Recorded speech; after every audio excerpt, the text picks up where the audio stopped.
오이디푸스 이야기와 오이디푸스 컴플렉스. 그 두 번째 이야기. 오이디푸스가 당도한 곳은 작은 나라 테바이였다. 오이디푸스가 당도했을 당시 테바이인들은 자존심이 강하기로 소문나 있었다. 테바이의 시조인 카드모스의 자손들이라고 해서 스스로 카드메이아, 즉 카드모스의 자손을 자칭하고 있을 정도였다. 이 카드메이아들은 단신으로 마차를 몰고 온 오이디푸스를 몹시 반겼다. 오이디푸스가 그 까닭을 묻자 카드메이아 하나가 이런 대답을 했다. 괴물 케토스를 잡아 죽인 이는 아티카의 영웅 페르세우스요. 네메아 사자를 잡아 죽인 이는 티린스의 영웅 헤라클레스가 아닙니까? 크레타의 괴물 미노타우루스를 때려 죽인 이는 아테나의 영웅 테세우스요. 리키아의 괴물 키마이라를 죽인 이는 코린투스의 영웅 벨레로폰입니다. 혼자 마차 타고 오신 이여, 그대는 어느 나라에서 오신 영웅이신지요? 그렇다면 이 테바이에도 백성을 괴롭히는 괴수가 있다는 것이요? 오이디푸스가 물었다. 그러하옵니다. 크레온 왕께서는 이 괴수를 죽이는 자에게 왕좌와 선왕비 이오카스테를 상으로 거셨습니다. 크레온 왕이라니, 대체 그게 무슨 말이오? 나그네 귀가 간짓대라는 말도 모르오. 내가 나그네라고 해서 테바이 왕이 라이오스인 것도 모르는 줄 아시오. 바로 아시었습니다만 지금은 그렇지 않습니다. 라이오스 왕께서는 이 괴물을 물리칠 방도를 여쭈어 델포이로 가시다 말 도둑을 만나 횡사하셨답니다. 그래서 그 처남 되시는 크레온 왕이 즉위하셨지요. 괴물이라니요? 스핑크스. 이게 바로 테바이에 온 괴수의 이름입니다. 스핑크스라면 목졸라 죽이는 자라는 뜻이다. 피사 왕의 아들 크리시포스를 목졸라 죽인 라이오스의 왕국에 나타난 괴물, 목졸라 죽이는 자. 그렇다면 필시 신성한 남녀관계의 수호 여신 헤라가 보낸 괴물일 것이었다. 스핑크스라면 아이티오페이아에 산다는 괴물 이름이 아니오? 그렇습니다. 아이티오페이아에서 온 이 괴물이 테바이로 온 까닭이야 저희들이 알겠습니까? 그러니까 스핑크스가 나타나 테바이 백성을 목졸라 죽이고 있다. 보다 못한 라이오스 왕은 백성들 구할 방도를 물으러 델포이로 떠나셨다. 그런데 도중에 말 도둑에게 비명 횡사했다. 그래서 왕의 처남이 지금 왕위에 앉아있다. 이것이요? 그렇습니다. 그렇다면 스핑크스가 어디에 있소? 스핑크스는 얼굴과 젖가슴만 계집사람일 뿐 다리와 꼬리는 사자다리, 사자꼬리요. 등에는 궁전에 있는 털부채만한 날개가 2장이나 달려있답니다. 날개가 있으니 저 머나먼 아이티오페이아에서 얘까지 날아왔겠지만요.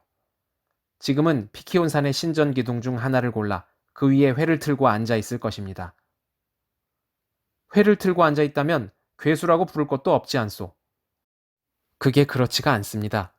테바이 도성을 드나들려면 이 기둥 밑을 지나야 하는데 이 괴물이 기다리고 있다가 테바이 사람의 씨를 말리려 듭니다. 꼭 남자만 잡아 목졸라 죽이니 하는 말입니다. 당최 어떻게 죽인다는 게요? 무슨 수수께끼를 내고 맞춰보라고 한답니다. 못 맞히면 행인이 죽고 맞히면 스핑크스 저 자신이 죽고. 마치 세이레누스와 비슷하군. 뱃사람을 홀리는 요괴들 이름이요. 홀리면 뱃사람들이 죽고 홀리지 않으면 저희들이 죽는답니다. 아직 홀리지 않은 뱃사람이 없다고 들었으만.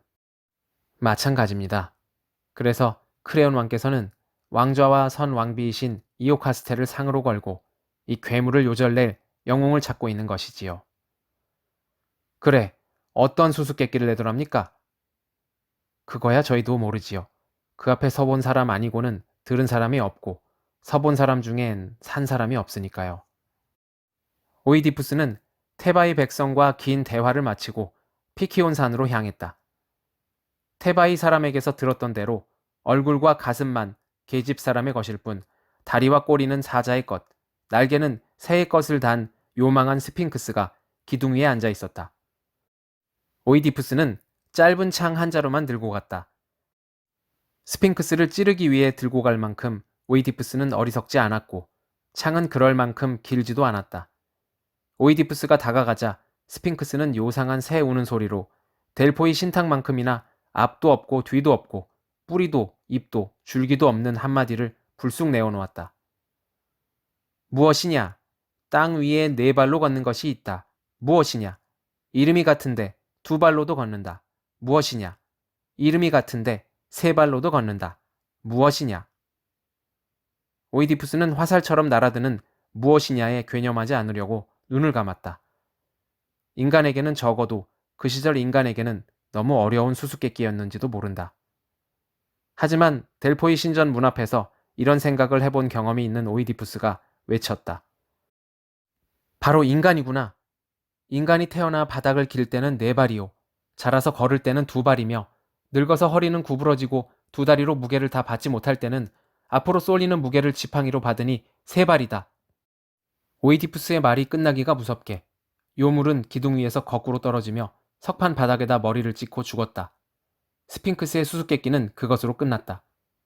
세이레네스의 노래가 뱃사람을 홀리지 못하는 순간에 끝나고 부딪히는 바위인 심플레가데스의 충돌이 한 척이라도 배를 지나보내는 순간에 끝나듯이.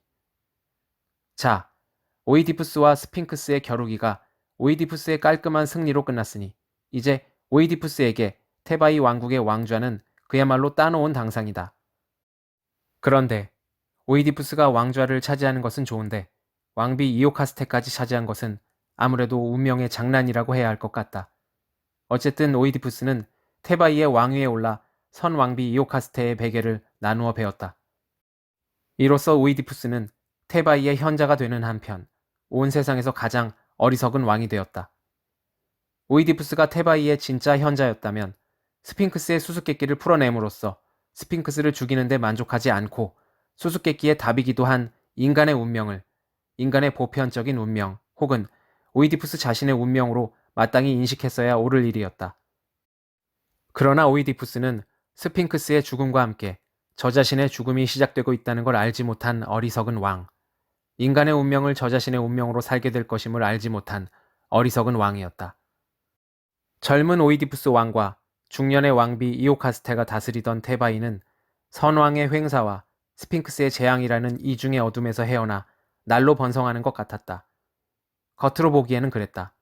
적어도 오이디푸스와 이오카스테 스라의 두 아들, 두 딸이 태어나기 전까지는 그랬다. 하지만 우리는 저 저승 땅의 어둠 속에서 때를 기다리며 웅크리고 앉아있는 복수의 여신들인 에리니에스를 기억해야 한다. 하데스의 암캐라고 불리는 이 에리니에스 여신들이 대체 누구던가? 신의 뜻에 어긋나게 사는 인간, 맹세를 어긴 인간, 뼈를 주고 살을 준 부모를 해코지하는 인간이 나타날 때마다 오로리 뱀인 머리를 틀고 손에는 횃불을 든 채 우르르 나타나 이런 자들을 처단하는 기쁨에 못 이겨 통곡까지 하는 여신들이 아니던가. 에리니에스가 맞고 서자 테바이라는 이름의 마차는 그 달리던 기세에 걸맞게 길 한복판에서 뒤집어졌다. 오늘날에도 폐륜을 경계하는 말로 쓰이는 그 유명한 테바이 돌림병이 이 죄 많은 도성에 창궐했기 때문이다. 가뭄이 들면서 초목이라는 초목, 곡식이라는 곡식은 모두 고개를 숙였지만 데메테르 여신은 나몰라라하고 앉아 있었다. 돌림병이 돌면서 가축이라는 가축, 금수라는 금수는 모두 자다가 죽고 뛰다가 죽고 날다가 죽었지만 아폴론 파이에온, 즉 병 고치시는 아폴론 씨는 아는 척도 하지 않았다.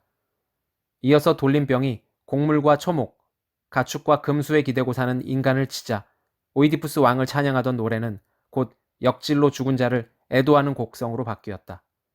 돌림병으로 죽어나가는데 남녀노소, 부모 자식이 따로 없었다. 자다가 죽는 노인, 길 가다 죽는 젊은이, 간호하다 죽는 어머니, 장사 지내다 죽는 아버지도 있었다. 돌림병이 이렇듯 창궐하자 성한 자식 중에는 병든 부모의 간호를 마다하는 자가 나왔고 성한 부모 중에는 죽은 자식을 화장하지 않으려 하는 자가 나왔다.